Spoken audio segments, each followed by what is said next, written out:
Benvinguts i benvingudes a l'aula de gralla i timbal. Comencem!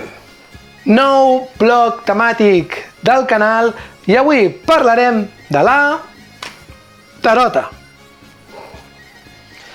Doncs això és una tarota. Però Jaume, què és una tarota?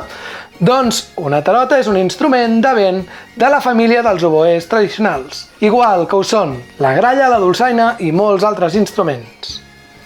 Recordeu que aquests instruments per sonar necessiten un tudell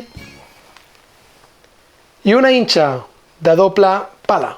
La tarota ve de les antigues xirimies o xeremies i la tarota és el nom vulgar. Què és això del nom vulgar? A molts instruments se'ls coneix pel seu nom vulgar. Per exemple, el sac de gemecs o la coixinera se la coneix així en comptes de cornamusa. Amb la tarota passa el mateix, se la coneix com a tarota en comptes de com a xerimia o xirimia. En podem trobar amb dues afinacions principalment, amb do, com és en aquest cas, i amb fa.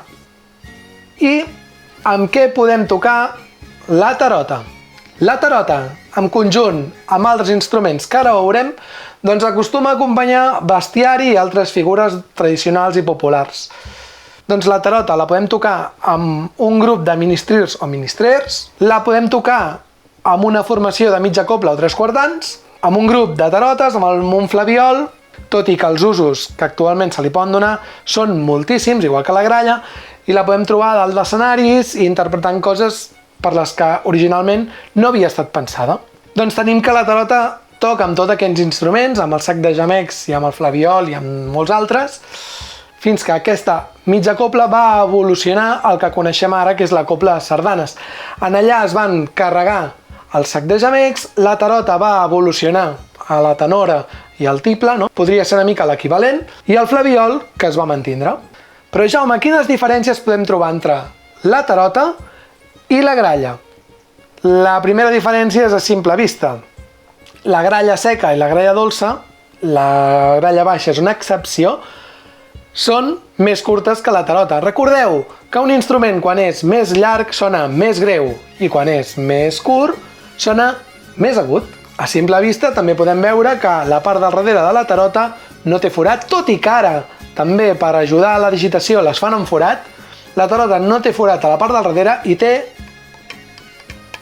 una clau. Però t'està agradant el vídeo? Doncs subscriu-te i ajuda'm a fer més vídeos com aquest. I a més, ara també em pots trobar a Instagram, Aula de Gralla Cat. Una altra diferència de la gralla amb la tarota és la canya. Això és una canya de tarota, bé, és mitja canya de tarota. A diferència de les canyes de gralla, que són quadrades i esculpides, la canya de tarota és com aquesta. D'un tros de canya com aquest, bé, com aquest, una mica més llarg, que es doblega. Més endavant en el canal veurem com fer una canya de tarota. Per tant, tenim que una canya de tarota és doblegada i no és esculpida com la de gralla. Una altra diferència notable a simple vista és que la tarota es desmunta per peces. En aquest cas, el cos està fet d'una sola peça, però acostuma a ser en tres peces, igual que la gralla baixa. Però a diferència de la gralla dolça o la seca, la tarota, el cos està dividit en parts. Una altra diferència que podem notar és la seva afinació. La tarota normalment està en do i fa, i la gralla, tot i que podem trobar amb si i amb moltes altres afinacions, la trobem amb sol i a 440, que la tarota està a 415. Però com us dic, de gralles també en podem trobar a 440. Però la gralla més comú seria a sol a 415. I Jaume, podem tocar conjuntament la gralla i la tarota? Home, de poder es pot, però pel meu gust no és el més adient. Si volem buscar un baix en una formació de gralles, podem tocar la gralla baixa, que per això hi és. I la tarota la faríem servir, com he dit, amb tres quartans o amb grups d'altres tarotes. Fins aquí la introducció al món de la tarota. Continuarem en un següent vídeo i ens veiem.